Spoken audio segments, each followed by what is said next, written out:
This whole idea of like, if God is really real, why isn't he more obvious? It's a question that I know I've definitely asked myself, and that can shake our faith if we let it right.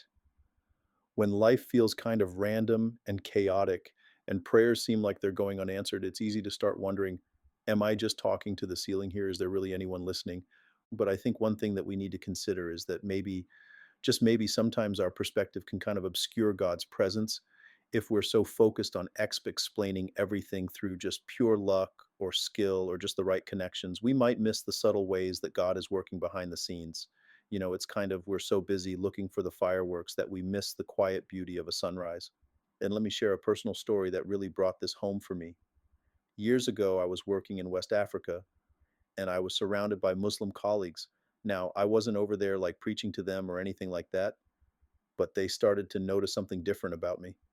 They saw a peace, a purpose, a joy that they couldn't quite explain, and they actually came out and said it. They recognized the difference in my life because of my faith. It wasn't anything like huge or miraculous. It was something much quieter, something in my demeanor that seemed to point to a source beyond myself.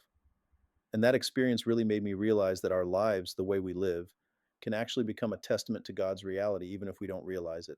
It's like a subtle signpost, pointing others towards something much bigger than themselves.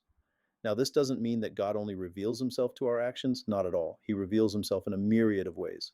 Think about the Bible, this ancient text that still speaks to us today, or dreams and visions, or those moments in our lives that just seem to be perfectly orchestrated by a higher power.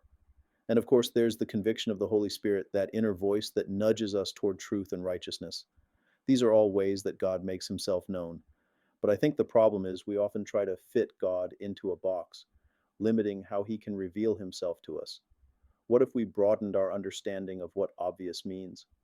God reveals himself in various ways, including the Bible, dreams, visions, life circumstances, the Holy Spirit's conviction in the lives of believers. And maybe, just maybe, the hiddenness of God is actually part of the design. Think about it. If God were blasting trumpets and parting the clouds every time we had a question, would that really be faith? Or would it be something more like coercion, where we're forced to believe because the evidence is just so overwhelming? Maybe this hiddenness is actually an invitation to seek, to re wrestle, to grow. It allows us to choose faith, to trust, even when we don't have the full picture. And in that seeking, in that wrestling, our relationship with God deepens in a way that it never could if you were constantly flashing neon signs. So instead of getting hung up on why God isn't more in your face all the time, what if we shifted our focus a bit? What if we asked ourselves, how is God revealing himself to me in this moment, even if it's subtle? Because here's the thing, making God more evident isn't about showcasing our own good deeds or trying to shove our beliefs down other people's throats. It's about cultivating a deep and authentic relationship with God, allowing his love to transform us from the inside out. It's about letting that transformation spill over into every area of our lives so that even in our imperfections, even in our mess ups, people can still catch a glimpse of something divine shining through. Remember those Muslim colleagues I mentioned? They weren't convinced by arguments or theological debates. It was the difference they saw in my life that really made them think. And that difference was rooted in my relationship with God. And that's what I want to challenge you with today. How can we each cultivate a relationship with God that is so real, so vibrant, that it becomes impossible to ignore? Because I think that's how we truly make God more evident in the world.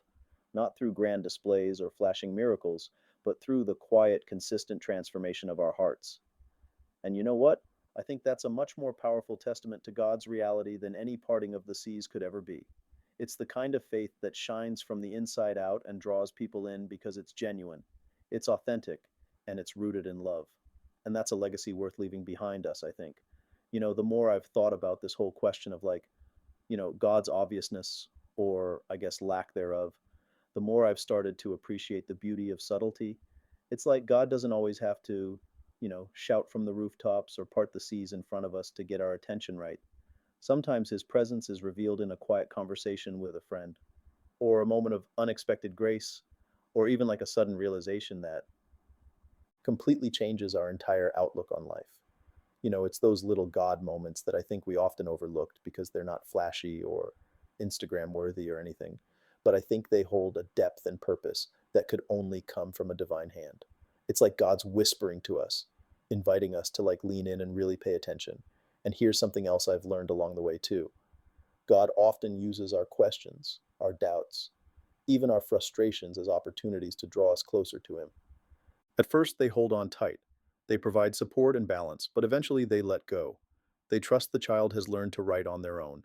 And in the same way, God might not always make His presence blatantly obvious because He wants us to learn to trust Him, to lean on Him even when we feel a little wobbly.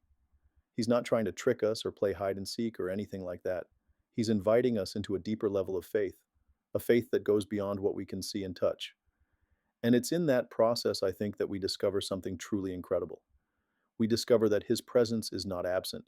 It's just more subtle, more nuanced than we might expect, woven into the very fabric of our lives, just waiting to be discovered, if we're willing to look closely enough. Okay, so as we kind of wrap up this deep dive into this whole idea of God's hiddenness, I want to circle back to something that we talked about earlier, is this idea that our lives can actually become like a testament to God's reality. Think back to that story I shared about my Muslim colleagues in West Africa. They didn't come to faith because I was, perfect or had all the answers. It was something deeper. It was something they sensed in my life. And that kind of brings us back to that powerful statement from the chapter. Challenge yourself to consider how you might make God more evident through your own life.